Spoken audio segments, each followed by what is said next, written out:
ನನ್ನೆಲ್ಲ ಸಮಸ್ತ ಸಾರುದಯ ಕನ್ನಡಿಗರಿಗೆ ನಮಸ್ಕಾರಗಳು. ಇಂದಿನ ವಿಷಯ ಹೊಸಗನ್ನಡದ ಕವಿಗಳು, ಅವರ ಕುರಿತು ಪರಿಚಯ ಮತ್ತು ಅವರು ರಚನೆ ಮಾಡಿದಂತಹ ಕೃತಿಗಳ ಕುರಿತು ಕೆಲವೊಂದಿಷ್ಟು ಮಾಹಿತಿಯನ್ನು ಈ ಮೂಲಕವಾಗಿ ತಿಳಿಯುವಂಥ ಒಂದು ಸಣ್ಣ ಪ್ರಯತ್ನವಾಗಿ ನಿಮ್ಮ ಮುಂದೆ. ಹಾಗಾದರೆ ಬನ್ನಿ ವಿಡಿಯೋ ಪ್ರಾರಂಭ ಮಾಡೋಣ.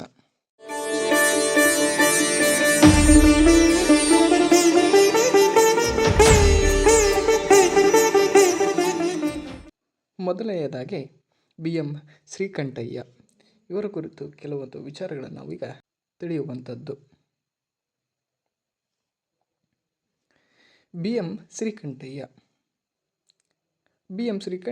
ಇವರು ತುಮಕೂರು ಜಿಲ್ಲೆಯ ಗುಬ್ಬಿ ತಾಲೂಕಿನ ಸಂಪಿಗೆಯಲ್ಲಿ 1884ರಲ್ಲಿ ಜನವರಿ 3ರಂದು ಜನಿಸ್ತಾರೆ. ತಂದೆ ಬೆಳ್ಳೂರು ಮೈಲಾರಯ್ಯ, ತಾಯಿ ಭಗೀರಥಮ್ಮ. ಶ್ರೀಯವರ ಬಾಲ್ಯದ ವಿದ್ಯಾಭ್ಯಾಸ ಸಂಪಿಗೆಯಲ್ಲೇ ನಡೆಯಿತು. ಪ್ರೌಢ ವಿದ್ಯಾಭ್ಯಾಸವನ್ನು ಮೈಸೂರಿನಲ್ಲಿ ಮುಗಿಸಿದರು. FA 1903ರಲ್ಲಿ ಬೆಂಗಳೂರು ಸೆಂಟ್ರಲ್ ಕಾಲೇಜಿನಿಂದ ಮತ್ತು 1906ರಲ್ಲಿ BA ಪದವಿಯನ್ನು ಅದೇ ಕಾಲೇಜಿನಿಂದ ಪಡೆದುಕೊಳ್ತಾರೆ. 1907ರಲ್ಲಿ ಮದ್ರಾಸ್ ವಿಶ್ವವಿದ್ಯಾಲಯದಿಂದ BL ಮತ್ತು 1909ರಲ್ಲಿ MA ಪದವಿಯನ್ನು ಗಳಿಸಿಕೊಂಡರು. ಅದೇ ವರ್ಷ ಮೈಸೂರಿನ ಮಹಾರಾಜ್ ಕಾಲೇಜಿನಲ್ಲಿ ಇಂಗ್ಲೀಷ್ ಅಧ್ಯಾಪಕರಾಗಿ ಸೇವೆಯನ್ನು ಪ್ರಾರಂಭ ಮಾಡ್ತಾರೆ. 1927ರಲ್ಲಿ ಮೈಸೂರು ವಿಶ್ವವಿದ್ಯಾಲಯದಲ್ಲಿ ಕನ್ನಡ MA ತರಗತಿ ಪ್ರಾರಂಭವಾದ ಮೇಲೆ ಅಲ್ಲಿಗೆ ಪ್ರಾಧ್ಯಾಪಕರೆಂದು ಇವರನ್ನು ನೇಮಕ ಮಾಡಲಾಗ್ತದೆ. ಇವರು ರಾಜಸೇವಾಸಕ್ತ ಎಂಬ ಬಿರುದನ್ನು ಕೂಡ ಪಡೆದುಕೊಳ್ತಾರೆ. 1938ರಲ್ಲಿ ಕನ್ನಡ ಸಾಹಿತ್ಯ ಪರಿಷತ್ತಿನ ಉಪಾಧ್ಯಕ್ಷರಾಗಿ ಆಯ್ಕೆಗೊಳ್ತಾರೆ. ಅದೇ ರೀತಿ 1940ರಲ್ಲಿ ತಿರುಪತಿಯಲ್ಲಿ ಸೇರಿದ ಪ್ರಾಚ್ಯ ವಿದ್ಯಾಸಮ್ಮೇಳನದ ಕನ್ನಡ ಶಾಲೆಯ ಅಧ್ಯಕ್ಷರು ಕೂಡ ಆಗ್ತಾರೆ. 1942ರಲ್ಲಿ ಸರ್ಕಾರದ ಕೆಲಸದಿಂದ ನಿವೃತ್ತಿ ಹೊಂದ್ತಾರೆ.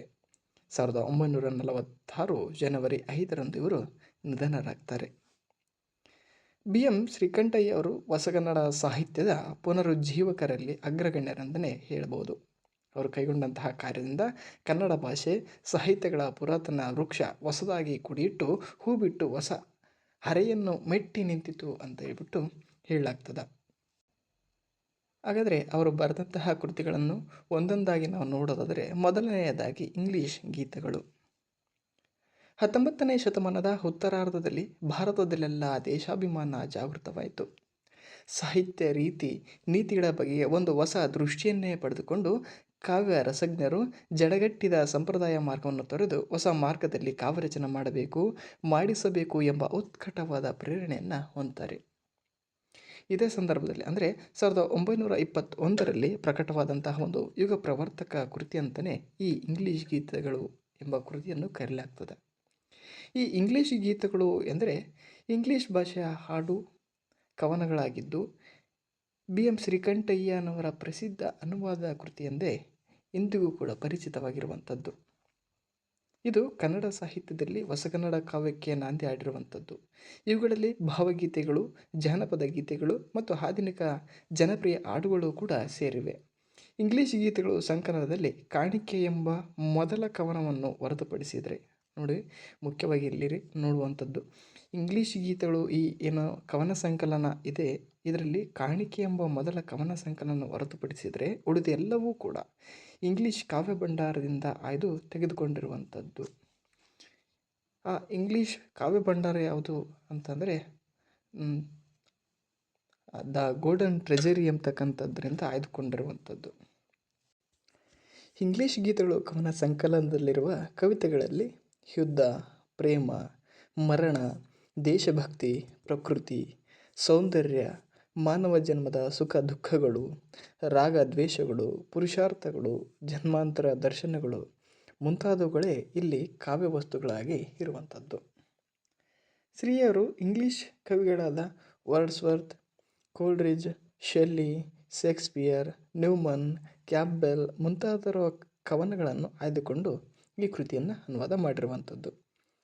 ಒಟ್ಟಾರೆ ಇದರಲ್ಲಿ 63 ಕವನಗಳು ಇರುವಂಥದ್ದು. ನಂತರ ಕನ್ನಡ ಬಾವುಟ 1938ರಲ್ಲಿ ಪ್ರಕಟಗೊಂಡಿರುವಂತಹ ಇದು ಕವಿತೆಗಳ ಒಂದು ಸಂಕಲನ. ಕ್ರಿಸ್ತಶಕ 7ನೇ ಶತಮಾನದಿಂದ ಹಿಡಿದು 20ನೇ ಶತಮಾನದವರೆಗಿನ ವ್ಯಾಪ್ತಿಯುಳ್ಳ ಪ್ರಾಚೀನ ಮತ್ತು ಆಧುನಿಕ ಕಾಲದ ಕನ್ನಡ ಕವಿಗಳು ಬರೆದಂತಹ ಕವಿತೆಗಳಲ್ಲಿ ಶ್ರೀಯವರಿಗೆ ಮೆಚ್ಚುಗೆ ಆದವುಗಳನ್ನು ಆಯ್ದುಕೊಂಡು ಆ ಮೂಲಕ 4 ಭಾಗಗಳಲ್ಲಿ ಇದನ್ನು ಸಂಕಲಿತಗೊಳಿಸಿರುವಂಥದ್ದು. ನಂತರ ವಂಗನಸುಗಳು. ಈ ವಂಗನಸುಗಳು ಅನ್ನುವಂಥದ್ದನ್ನು 1934ರಲ್ಲಿ ಪ್ರಕಟಗೊಂಡು ಈ ಕೃತಿ ಸ್ವತಂತ್ರ ಕವಿತೆಗಳ ಒಂದು ಸಣ್ಣ ಗೊಂಚಲು ಅಂತಲೇ ಹೇಳಬಹುದು. ಇದರಲ್ಲಿ ದೇಶಭಕ್ತಿ, ರಾಜಭಕ್ತಿಗಳ ಗೀತೆಗಳನ್ನು, ಇತರ ಕೆಲವು ಗೀತೆಗಳನ್ನು ಒಳಗೊಂಡಿರುವಂಥದ್ದು. ಇಲ್ಲಿ ಕವಿಯ ವೈಯಕ್ತಿಕ ನೋವು, ನಲಿವುಗಳು, ಅಂತರಾಳಗಳು ಇಲ್ಲಿ ಕಂಡುಬರದೆ ಇರುವಂಥದ್ದನ್ನು ನಾವು ಗಮನಿಸಬಹುದು. ಅವರಿಗೆ ಇಷ್ಟವಾದ ಕನ್ನಡ ನಾಡು ಮತ್ತು ದೊರೆ ಇವುಗಳು ಇಲ್ಲಿನ ವಸ್ತುಗಳಾಗಿ ಕಂಡುಬರುವಂಥದ್ದು. ನಂತರ ಬರುವಂಥದ್ದು ಗದಾಯುದ್ಧ ನಾಟಕ. 1926ರಲ್ಲಿ ಪ್ರಕಟಗೊಂಡಂತಹ ಈ ನಾಟಕ 1925 ಡಿಸೆಂಬರ್ 23ರಂದು ಪ್ರಥಮ ಬಾರಿಗೆ ರಂಗಸ್ಥಳ ಏರಿ ಯಶಸ್ವಿಯಾಯ್ತದೆ.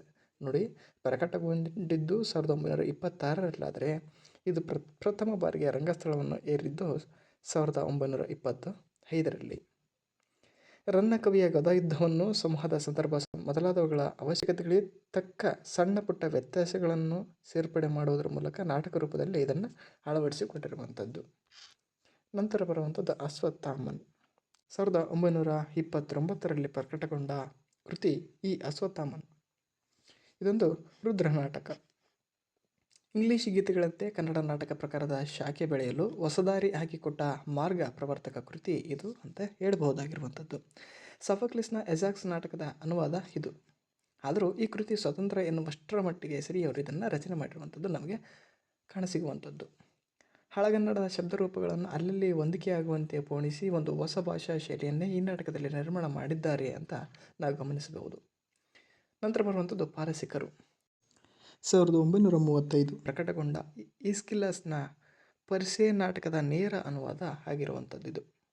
ಈ ಐತಿಹಾಸಿಕ ನಾಟಕದಲ್ಲಿ ಪರ್ಸದಂತಹ ಪ್ರಬಲ ಸಾಮ್ರಾಜ್ಯವು ಸಾಕಷ್ಟು ಶಕ್ತಿ ಬೆಂಬಲವನ್ನು ಹಮ್ಮಿಕೊಂಡು ಸಾಮ್ರಾಜ್ಯದಾದ್ಯಂತ ಸ್ವಶಕ್ತಿ ಸಂಪತ್ತು, ಯೌವನಾದಿ ಮದದಿಂದ ಅಧರ್ಮ ಯುದ್ಧದ ವಿಜೃಂಭಣೆಯಿಂದ ಸೊಕ್ಕಿ ನಡೆದು ಹೇಗೆ ದೈವದ ವಿಕೋಪವನ್ನು ತಂದುಕೊಂಡಿತು, ಪತನ ಹೊಂದಿತು ಎಂಬುದನ್ನು ಮಾರ್ಮಿಕವಾಗಿ ಈ ಕೃತಿ ಎತ್ತಿ ತೋರಿಸುವಂಥದ್ದು.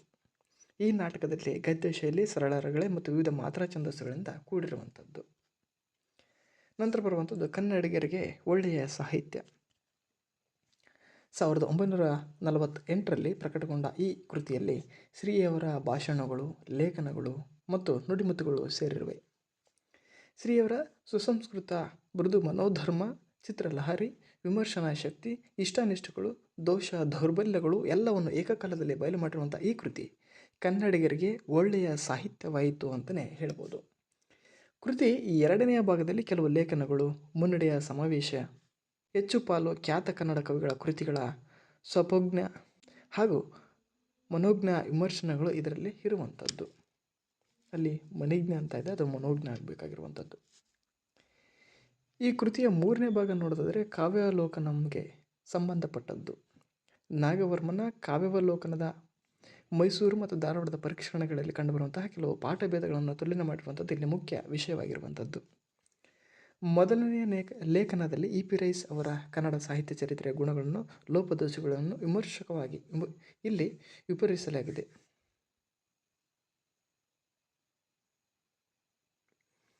ಮೊದಲನೆಯ ಲೇಖನದಲ್ಲಿ ಇ.ಪಿ. ರೈಸ್ ಅವರ ಕನ್ನಡ ಸಾಹಿತ್ಯ ಚರಿತ್ರೆಯ ಗುಣಗಳನ್ನು, ಲೋಪದೋಷಗಳನ್ನು ವಿಮರ್ಶವಾಗಿ ಇಲ್ಲಿ ಪರಿಶೀಲಿಸಿದೆ. ಎರಡನೇ ಲೇಖನದಲ್ಲಿ 3ನೇಯದರಲ್ಲಿ ಕವಿರಾಜ ಮಾರ್ಗದ ಮದ್ರಾಸ್ ಪರಿಷ್ಕರಣದ ಗ್ರಂಥಪಾಠ ಪರಿಶೀಲನೆಯನ್ನು, ಕವಿ ವಿಚಾರ ಸಮಸ್ಯೆ ಚರ್ಚೆಯನ್ನು ಕುರಿತು ಇರುವಂಥದ್ದು. 4ನೆಯ ಲೇಖನ ನಾಗಚಂದ್ರನ ರಾವಣನಲ್ಲಿ ಉದಾತ್ತತೆಯನ್ನು ಮನಗೊಂಡು ಆತನ ದುರಂತ ವಿಧಿಗೆ ಮರುಕಪಟ್ಟಿರುವಂತಹ ರಮ್ಯ ಚಿತ್ರಣವು ನಮಗೆ ಅಲ್ಲಿ ಕಾಣಸಿಗುವಂಥದ್ದು. ಇದಿಷ್ಟು ಅವರುಗಳು ರಚನೆ ಮಾಡಿದಂತಹ ಕೃತಿಗಳ ಕುರಿತು. ಒಟ್ಟಾರೆಯಾಗಿ ನಾವು ನೋಡಿದ್ರೆ ಕಾವ್ಯಗಳು ಅಂತ ತೆಗೆದುಕೊಂಡಾಗ ಇಂಗ್ಲೀಷ್ ಗೀತೆಗಳು ಇದೊಂದು ಅನುವಾದ ಕೃತಿ 1921ರಿಂದ 26 ಅಂತ ನಾವು ನೋಡ್ತೀವಿ. ಆದರೆ ಇಲ್ಲಿ ಕನ್ಸಿಡರ್ ಮಾಡೋದು 1921 ಅಂತಲೇ. ನಂತರ ಕನ್ನಡ ಬಾವುಟ ಇದೊಂದು ಸಂಪಾದಿತ ಕೃತಿ 1938. ವಂಗನಸುಗಳು 1943. ನಾಟಕ ಅಂತ ತೆಗೆದುಕೊಂಡಾಗ ಗದಯುದ್ಧ ನಾಟಕಂ 1926, ಅಶ್ವತ್ಥಾಮನ್ 1929, ಪಾರಸಿಕರು 1935. ಅದೇ ರೀತಿ ಇತರ ಕೃತಿಗಳನ್ನು ನಾವು ನೋಡೋದಾದರೆ ಕನ್ನಡ ಛಂದಸ್ಸಿನ ಚರಿತ್ರೆ, ಇದು ಕನ್ನಡ ಕೈಪಿಡಿ ಭಾಗ 1 1936.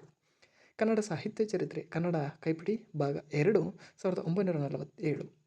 ಕನ್ನಡಿಗರಿಗೆ ಒಳ್ಳೆಯ ಸಾಹಿತ್ಯ, ಇದು 1948. ಇಸ್ಲಾಂ ಸಂಸ್ಕೃತಿ 1948. ಸ್ತ್ರೀ ಸಾಹಿತ್ಯ 1983. ಒಟ್ಟಾರೆ ಹೊಸಗನ್ನಡ ಸಾಹಿತ್ಯದಲ್ಲಿ ಕಾವ್ಯ, ನಾಟಕ, ಅನುವಾದದಲ್ಲಿ ವಿಶಿಷ್ಟವಾದ ಸೇವೆ ಸಲ್ಲಿಸಿದಂತಹ BM ಶ್ರೀಕಂಠಯ್ಯನವರು ಪ್ರಮುಖರಾಗಿರುವಂಥವರು. ಅವರು ಅನುವಾದಿಸಿದ ಇಂಗ್ಲೀಷ್ ಗೀತೆಗಳು, ಬರೆದ ನಾಟಕಗಳು ಇಂದಿಗೂ ಕೂಡ ಜೀವಂತವಾಗಿವೆ ಅಂತ ನಾವು ಗಮನಿಸಬಹುದಾದಂಥ ಪ್ರಮುಖವಾದಂಥ ವಿಷಯವಾಗಿರುವಂಥದ್ದು. ಇಲ್ಲಿಗೆ ಈ ವಿಷಯಾನುಕ್ರಮಣೆ ಮುಕ್ತಾಯವಾಗ್ತದೆ. ಎಲ್ರಿಗೂ ಕೂಡ ಧನ್ಯವಾದಗಳು.